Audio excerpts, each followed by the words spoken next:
হাইলাকান্দির ধর্ষণ ও খুনের ঘটনায় ন্যায় বিচার চেয়ে স্মারকলিপি এক স্বেচ্ছাসেবী সংগঠনের। নারী নিরাপত্তার উপর কাজ করা এই সংগঠন প্রধানমন্ত্রী নরেন্দ্র মোদী, কেন্দ্রীয় নারী ও শিশু কল্যাণ মন্ত্রী এবং অসমের মুখ্যমন্ত্রীর কাছে স্মারকলিপি জমা দেন। 1 আগস্ট হাইলাকান্দির ঘটনার তীব্র নিন্দা করে দ্রুত ন্যায় বিচারের দাবি জানিয়েছেন এই সংগঠনটি।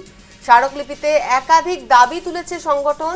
ফাস্ট ট্র্যাক বিশেষ কোর্ট গঠন, কিশোর অভিযুক্তকে প্রাপ্তবয়স্কদের ধারায় বিচারাধীন করা এবং প্রত্যেক অভিযুক্তকে কড়া শাস্তি। সংগঠনের দেয়া স্মারকলিপিতে এহেন একাধিক দাবিও তোলা হয়েছে।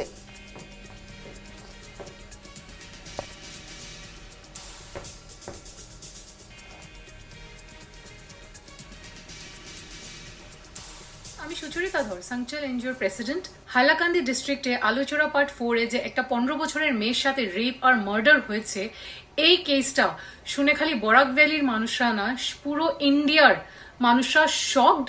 আমরা নির্ভয়া এবং আরজি করের পরে এরকম একটা কেস শুনেছি, আর আমরা বিশ্বাস করতে পারছি না যে আমাদের বরাক ভ্যালিতে এরকম ক্রিমিনালস হয়েছে যারা এত বাজেভাবে একটা মেয়ের হত্যা করেছে, ওকে একটা রড দিয়ে রেপ করেছে।